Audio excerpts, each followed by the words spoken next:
Hey everyone, 24/7 here, and welcome to my AEW All Out 2025 review. I know this took a little bit longer to make, and it's not for even a bad reason. I would have had this out earlier this weekend. I'm gonna be completely honest. I planned to have it done this weekend. However, I don't know if you saw, I've been re-uploading and making supercuts of some videos that I thought, hey, these shouldn't be in two parts. We should have concise versions of like a 3 stages of hell match that we had cut 10 minutes out of because God, the pacing was bad. And then we had the just some other matches that were in 2 parts that I just wanted together.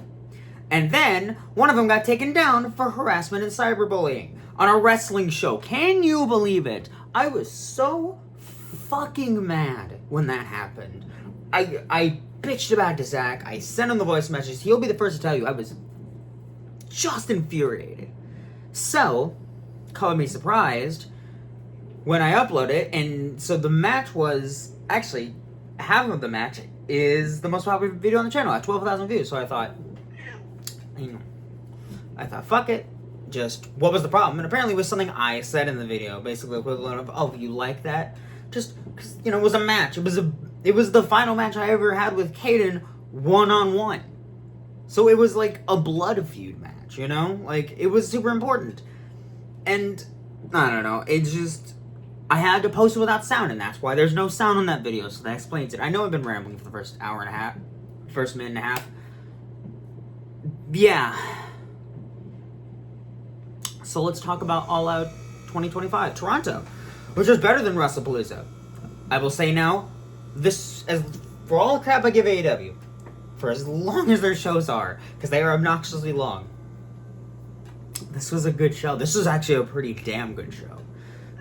The storylines, I will say, are not great at the moment. The television is not there. It's not hitting all the points, but neither is WWE, so what's WWE's excuse for making piss poor shows monthly? Because AEW seems to do a good show. And that said, if you liked WrestlePalooza, that's fine, but clearly not everyone did, and I was not one of them. I'm the kind of asshole who watched both at the same time. Because as the main event for this was going on, John Cena versus Brock Lesnar was going on. I want you to guess which one I pay attention more, but we'll get to that. So this show took place on September 20th, 2025 in Toronto, Ontario, Canada at the... How do you say that? Scotiabank Arena? Yeah, we'll go Scotiabank Arena. With an attendance of 14,000 and a buy rate of 135,000 to 140,000. And this was the first All Out, excluding 2020, to not take place in Chicago, because all the All Out shows take place in Chicago. And because 2020, they had to do it in Jacksonville, which makes sense. But this is the first one to be outside of Chicago. It was in Toronto. But is it World's End? I believe it's World's End. It's going to be in Chicago this year, so maybe if I'm feeling up to it, we'll see how ticket prices are. Just saying. It's probably more realistic nowadays to want to go to an AEW pay-per-view instead of going to a WWE pay-per-view, because at least I think AEW shows are going to be reasonably priced. But let's not talk about shit on WWE for too long. Let's talk about the opening match between Adam Copeland and Christian Cage taking on FTR. So this match has been a long time coming, with a storyline of FTR turning on Adam Copeland. And overall, it was a good match. I liked it. I had to go back and rewatch the show, because I thought the show started at 3 p.m. It started at 2, and I was busy. I wasn't home. I was watching the Packer game. So I was like, was I watching the Packer game or was I doing something else? I don't remember. All that aside, I started the show late.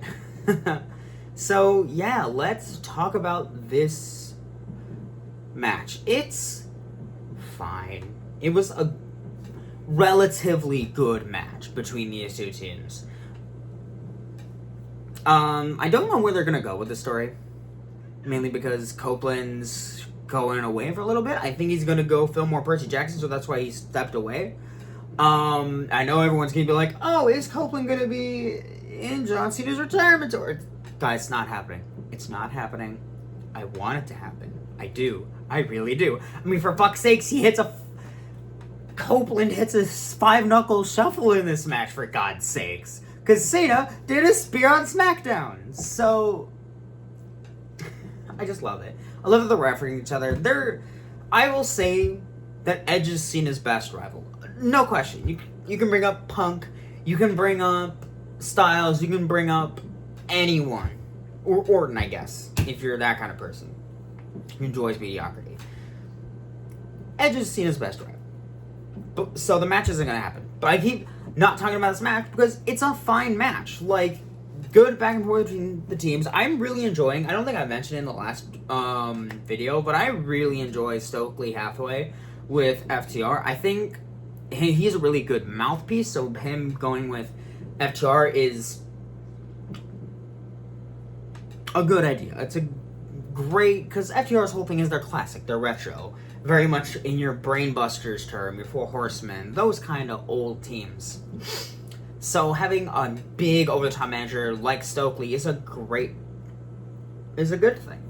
But yeah, I liked this match. I don't know. I still feel like Copeland and Cage should, I don't know. Also, if you're saying in the background, my dishwasher is going right now, so forgive me for the noise. But I think, I don't know. I think continuing the story with Copeland and Cage might be on the back seat for a little bit while Copeland's gonna go film Percy Jackson. So I guess we'll see what Cage does on his own. But yeah, FTR is going to win. But then, what are they calling her, by the way? Beth Copeland, that's what we're calling her. So it's Beth Phoenix. Beth Phoenix makes her AEW debut, but she's Beth Copeland, which sounds so wrong. I have to get used to that she's Beth Copeland. But yeah, crazy that she debuted, and then now she's gone. And now Copeland's gone, I should say.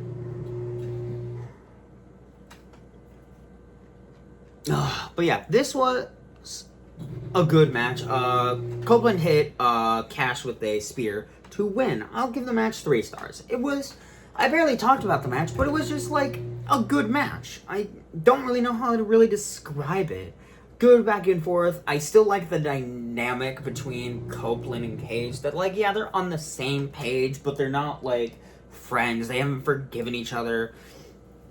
They're just fighting a common enemy at this point. So, yeah, and I don't think FTR loses anything. I really want FTR to win the tag titles eventually. I think they're the ones who are going to be Brodito. Because, spoilers, Brodito win in the ladder match later, but we'll get to that. I really want FTR to get another title reign. I think they want to get Copeland and Cage those tag titles. Just one more tag title run for those guys. So, yeah.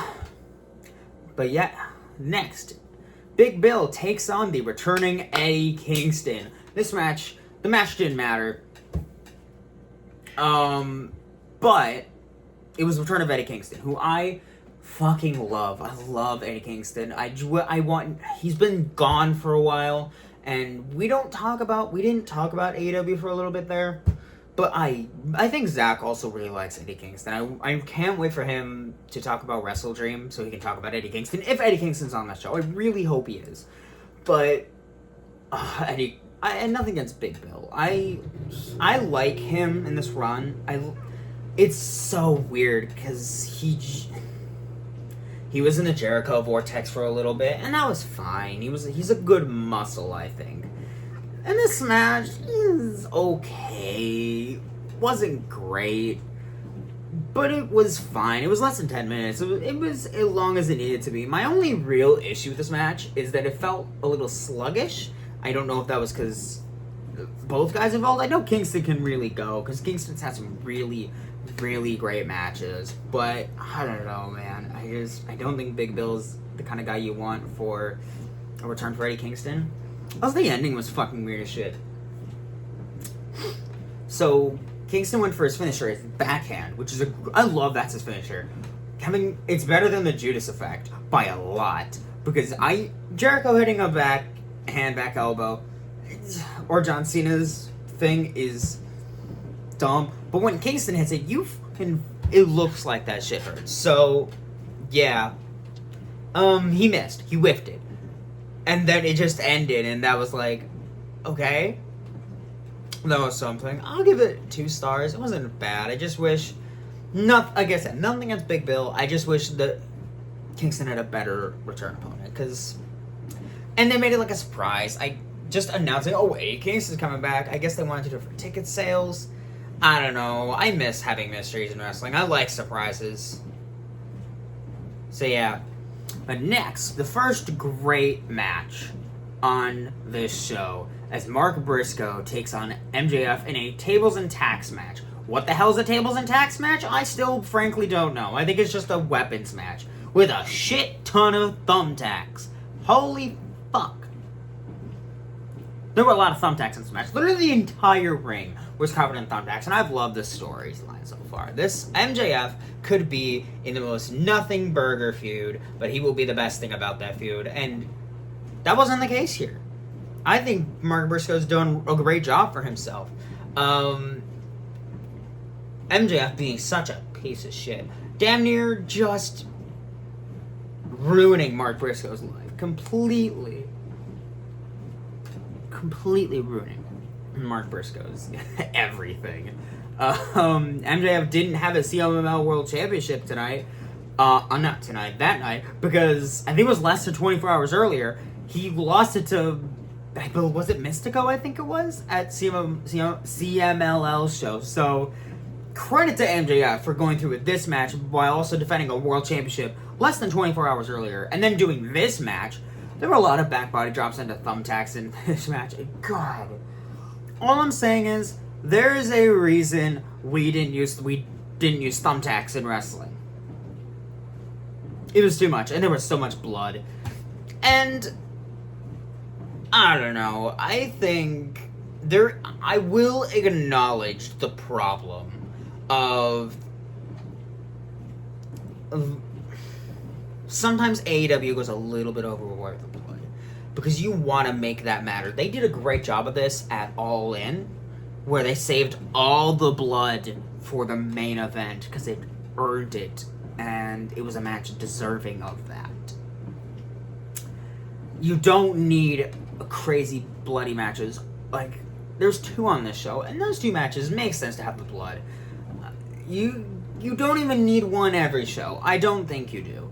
With a Moxley match, well, you're just guaranteed it. It's just gonna happen. But I don't know. I feel like, I guess that is just, I don't know, it's a nitpick from me. I don't know if I'm being nitpicky or if that's a valid complaint. What do you guys think? Please let me know. Am I being nitpicky or is that a valid concern? But I like this match. Mark Briscoe ends up winning this match. I'll give it 3.5 stars. It was a very good match. I liked it. I liked the back and forth. I love just how big of a piece of shit MJF is. Because he's so...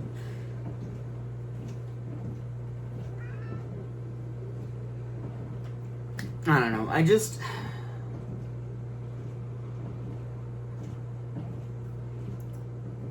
don't know. I just can't wait for MJF to do something. And I don't mean this as a negative thing, but I want him in something more substantial. I want him back in that world title scene. And yeah, I think MJF loses nothing in this match. I think Mark Briscoe was the right person to win. I don't know. This was a match that was fine. It was generally a good, fun weapons match. I don't think the feud, not that it didn't earn all that blood, it's just, you become so desensitized to these kinds of matches, you know?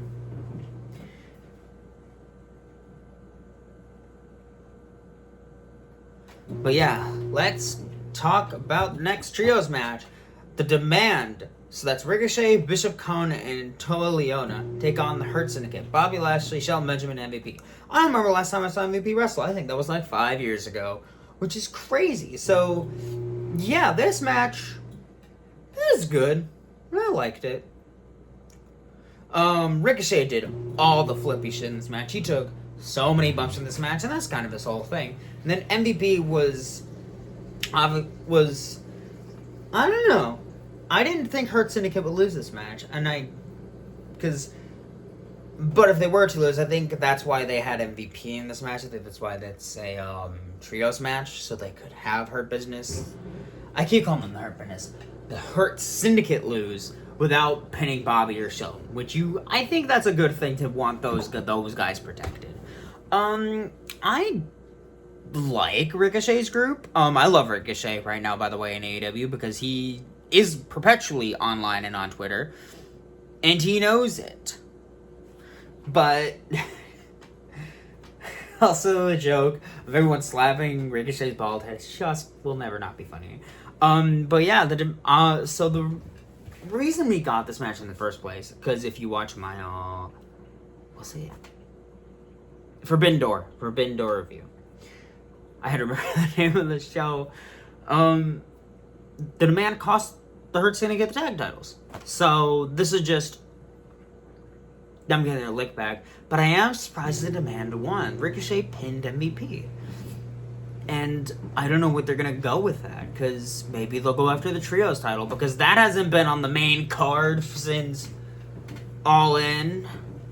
That was August. It's almost October. This could be just AEW has too many titles. It could be. But I don't know, man. There's 14 matches on this show, including the pre-show. We'll just get this out of the way now. This show is too fucking long once again. But you're still getting more bang for your buck than WWE shows, I think. Personally. Maybe WrestleMania was just that one-off bad show. Who knows? But yeah, Demand win. This was a really good match. Demander's slowly growing on me.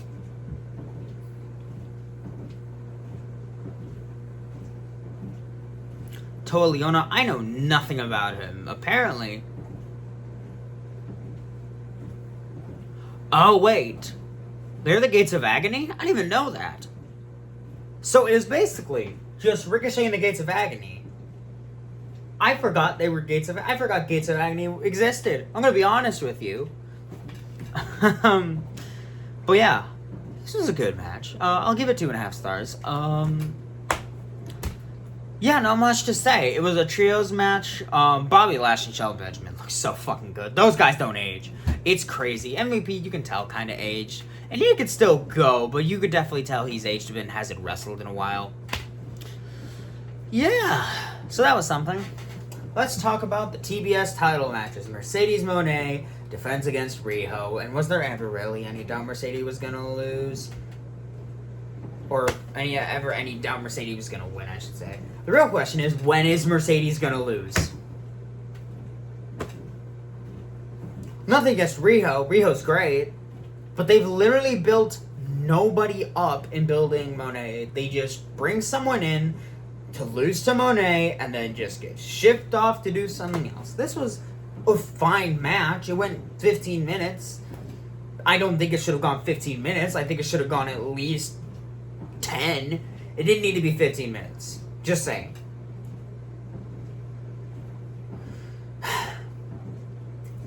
This isn't a bad match. These two are really good, really great.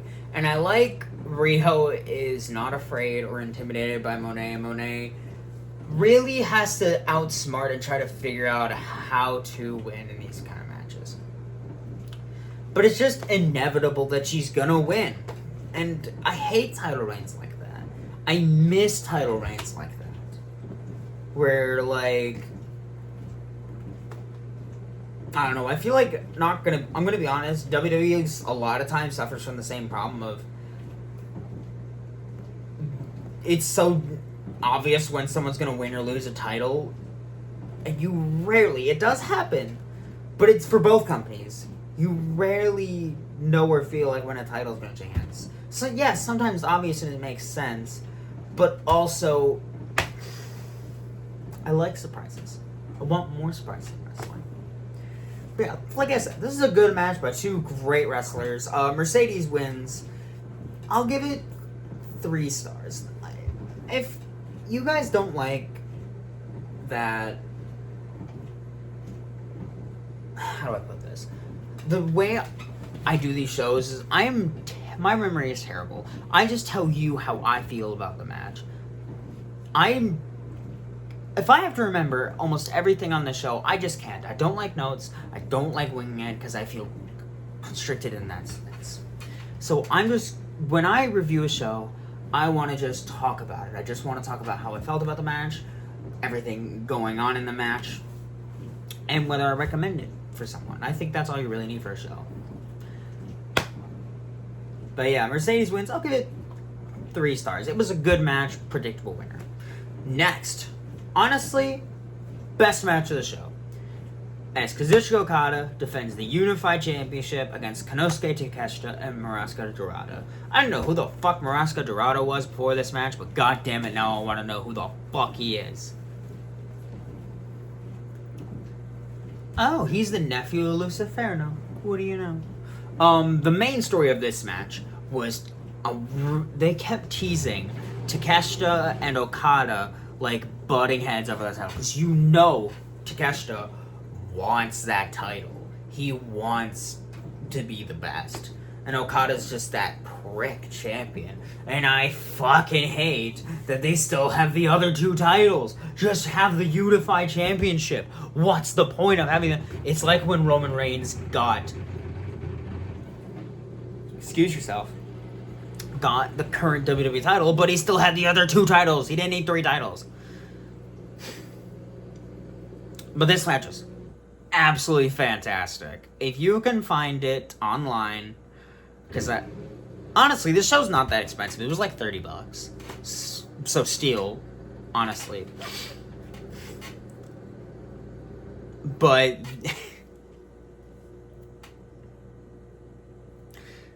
guys, I love Triple Threat match. I love Okada. I love Takeshita. And now I really like Muraska Dorada. Mascara Dorada was always getting in. They were kept teasing Takeshita and Okada, and it was great. And I really just wanted to see them fight. I really hope the next match is just those 2, because I would fucking love that. And there were glimpses of that. I think they were just drip feeding us a bit. Like, they showed spurts of it, but then Muraska Dorada. And this is the kind of triple threat match that usually I don't like, where it's just multiple different matches going on. Because a lot of times it's just Okada and Dorada, or Takeshita and Dorada, or Takeshita and Okada. Like, there's like 3 different matches going on here. But I think they did a good enough job keeping up the pace, changing things up to keep it interesting for me. But yeah, this was the best match in the show. Not even by a long shot, because I think another match later down will get there. But yeah, I will give this match 5 stars. This is a fantastic match. I feel like I'm not doing the match justice enough. But you gotta believe me, this match is fucking great. And I cannot wait to see more Takeshita, because I fucking love Konosuke Takeshita. I've always been a huge fan of his. I fucking want him out of the Don Callis family. And I've said it before and I'll say it again. I don't know. I feel like they're getting a bit bloated, but I cannot wait for Takeshita to finally... I don't know if he's gonna turn babyface, but like, I don't know. Maybe like super uber heel, turning on Okada to get that title. Who knows? I don't really care. Next, Darby Allin takes on Jon Moxley in a coffin match. I want you to guess how this match went. It was stupid violent. And honestly, not the super fun kind of way. I feel like I'm being super negative on this show, but I don't love watching Jon Moxley matches anymore. I don't. Like, All In worked. but you kind of know what to expect going into a match. He's going to bleed like a motherfucker, and he's going to basically... And put a movement there with Darby Allin. I don't know. This was a good match. I liked it. It was brutal. Very brutal at points. Yeah, they just kind of kicked the shit out of each other. Just throwing each other into shit. Just beating the crap out of each other. I think there was a fucking screw involved, I believe. Oh, there was a fork again.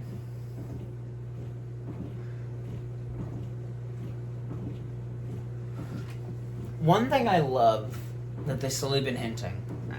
They have Bryan Danielson on commentary, and he is not objective when it comes to Jon Moxley, because I don't know if you remember how Danielson's career ended. Moxley put a plastic bag over his head. And he said, and there's another thing I forgot to mention. Darby Allin asked Bryan Danielson to stay out of this.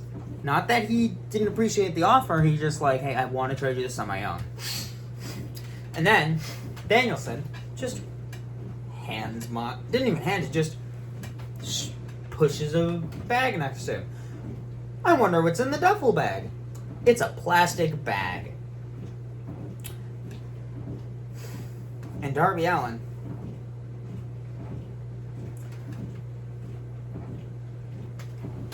put a plastic bag over Moxley's head. And then he had a fucking code red.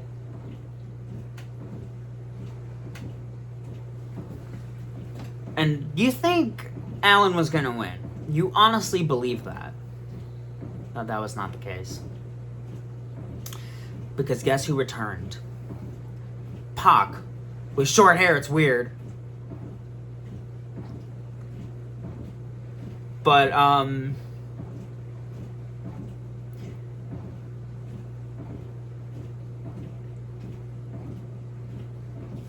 don't know.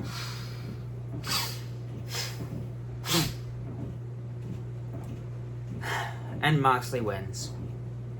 Sorry, I'm just... You know, the Death Rider's coming in, helping Moxley win.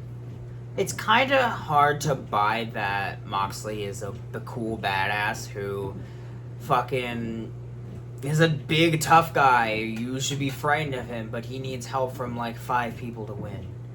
And it's pathetic. That's probably like the story. That's probably like the point. But it's fucking Jon Moxley. He's burly as shit. Like, he should be able to win on his own. And he didn't.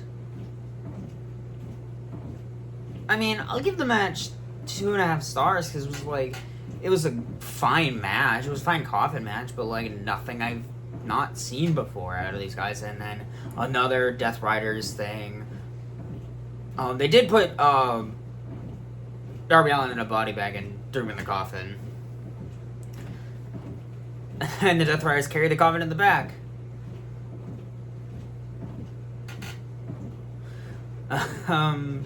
Yeah. It was fine. It's just... I'm kind of sick of Death Riders. I really am. I said it before. I've said it for months. Death Riders was basically what made me stop watching AEW for that couple month period. Yeah. Let's talk about the Fatal 4-Way match for the AEW Women's World Championship as Toni Storm defends against Tekla, Jamie Hayter, and Chris Statlander. Now, I told Zach beforehand, I didn't care who'd win this match. I was okay with anything. I didn't think anything would happen. I was wrong. I like all 4 of these guys. 4 of these guys. Fuck, I'm tired. I am a fan of all 4 of these women. I love Tekla, how creepy she is. And she's Austrian. That's cool as shit. I love Toni Storm. I love Chris Statlander. And I love Jamie Hayter. They're all great in different ways. I was okay with anyone. And I honestly, the only 2 in my mind realistically who were going to win were Toni Storm or Jamie Hayter. But what if I told you there was a secret 3rd option? You know who that 3rd option was? Chris fucking Statlander. And ironically, before the match started, Wheeler Yuta came down to try to give Chris Statlander some advice, because I think he was trying to get her to join the Death Riders. And she did win. Chris Statlander won the Women's World title, and I was not expecting it. And I was happy. I lost my shit. I should have filmed that shit. I did not expect Statlander to win. And by the way, Statlander is the first person to hold the TBS title and the AEW Women's World title. Because think about it. Every person who's won the TBS title didn't go on to win the Women's World title. Because it was, I believe, Jade Cargill, Chris Statlander, then it was... what the fuck is her name? Julia Hart, Willow, and Mercedes. There's only been 5. And Chris is the first one. I kind of love that.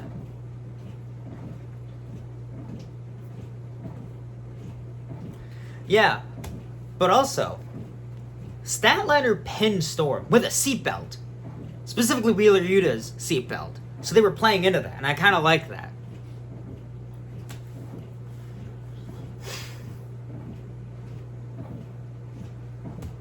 But yeah. You would think, using Wheeler Yuta's move, she would join the Death Riders. Nope, she slapped the shit out of them and said, fuck you, don't want that shit.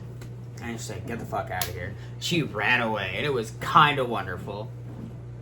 Next, a 4-way ladder match as Brodito defend against the Young Bucks, Jet Speed, and the Donkhouse family, specifically Heiichiro and Josh Alexander. It's a 4-way ladder match. It was exactly what you think it was.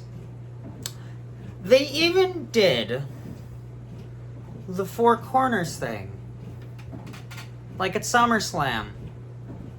I know WWE gets shit on all the time for trying to take advantage of AEW and like doing the stupid fucking counter-programming shit. AEW steals from WWE. It's a 2-way thing. It happens all the time. It just feels weird to me. And I will say now, this not the best ladder match I've ever seen. It was good, obviously. Look at the 4 teams involved. Clearly it was good. But it wasn't... Like I said, it is a popcorn match that I can sit down, turn my brain off, and enjoy. It is a good ladder match, and nothing more. I have watched so many ladder matches in my life that you have to do something crazy to get my attention or to hold me over. This didn't do that. It was good. Brodito retained. I'll give it 4 stars because it's a fucking ladder match. It wasn't a dreadful ladder match. It was good for all intents and purposes, but I don't know, man. I think it was fine. I was really worried the Young Bucks were going to show up, but they didn't. They didn't win. And they have their old music back because they're not broke anymore, and I really hope this stops. But then, Young Bucks were left in the ring. Then Jack Perry returns.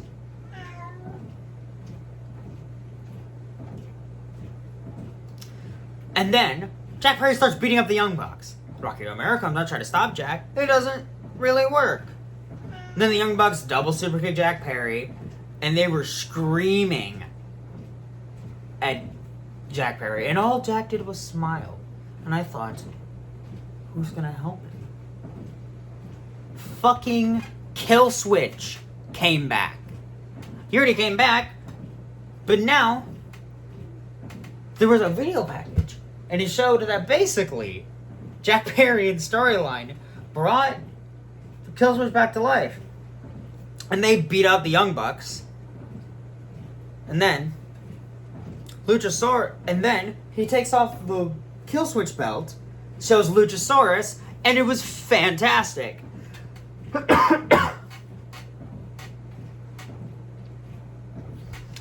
And that was awesome. I have to look up something.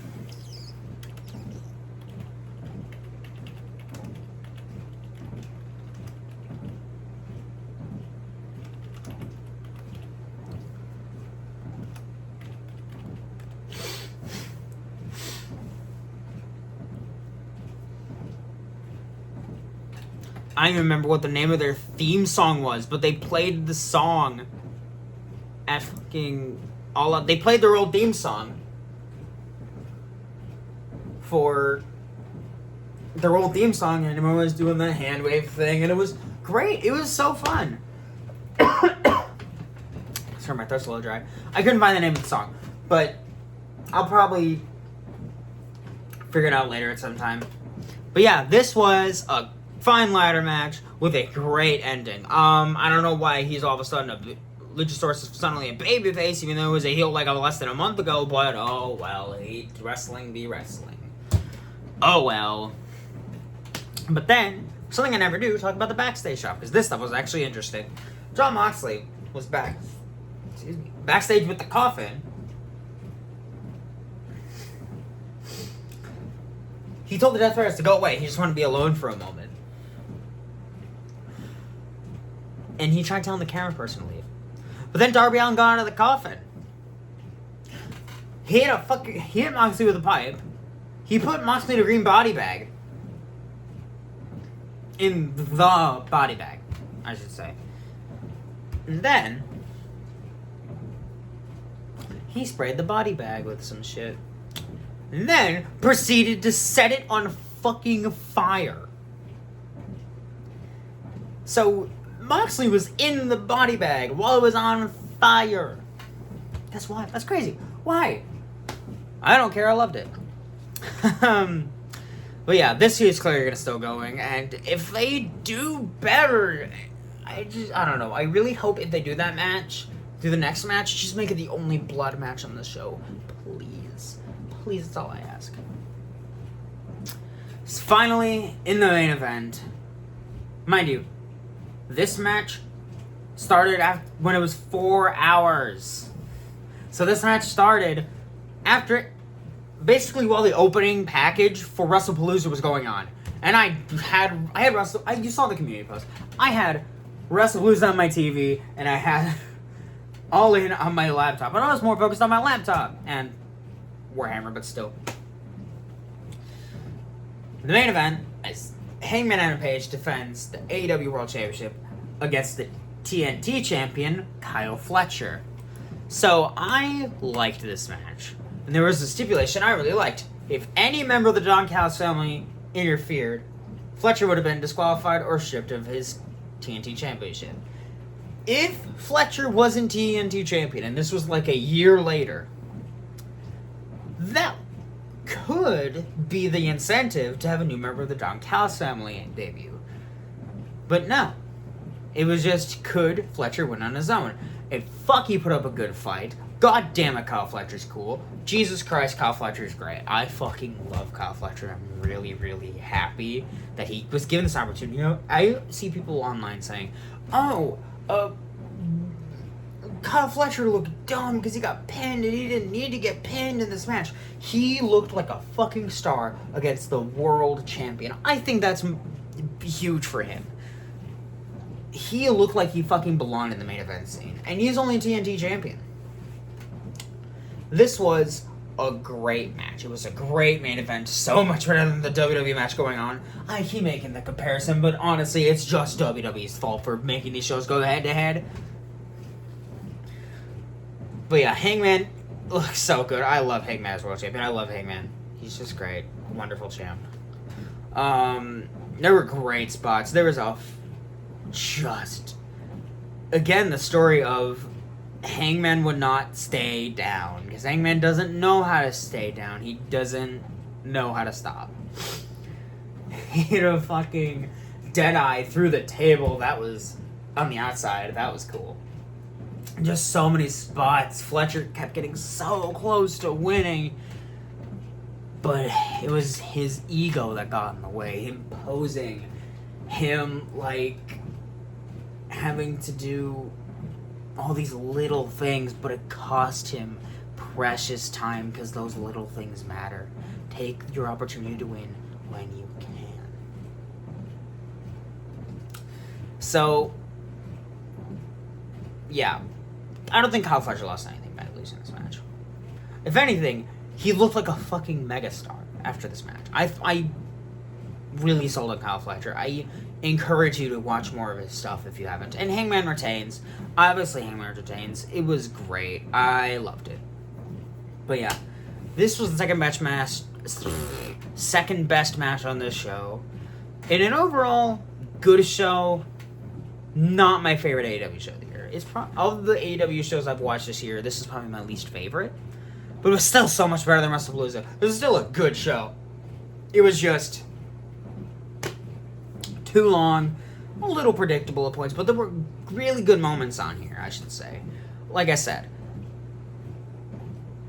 Yeah. Mark Briscoe and MJF was really good. The triple threat match is really good. Chris Stanlander winning is always good. The ladder match is good. Jurassic Express reuniting is good. And the main event was great. Honestly, that's pretty good.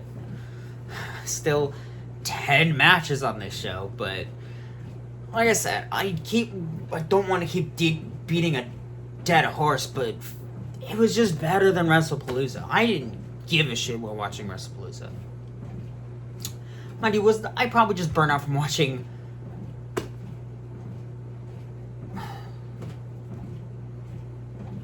like 8 hours of wrestling, almost definitely, but I felt more fulfilled watching this show. I'll give the show 8 out of 10. This is a good show. Not great. But next time, Zach has a special video coming out. I don't know what it is. Because by the time I'm filming this, I don't know what he's going to review. So, we've been talking about it.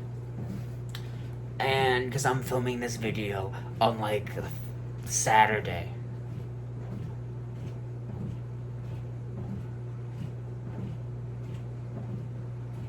So, yeah. I'm filming this video Saturday, so hopefully, because I was going to post some matches. I posted some matches, or a match I should say. Because I keep thinking I posted the three stages of hell between me and Zach. But that was 2 months ago, so I have one match posted. That hasn't gone up yet. I have to mute it probably to make sure it goes up. So hopefully I get this video done. Hopefully it doesn't come out like Monday, Tuesday. I would really like it not to, but who knows? What can you do? What am I reviewing next, though? I'm probably reviewing Crown Jewel.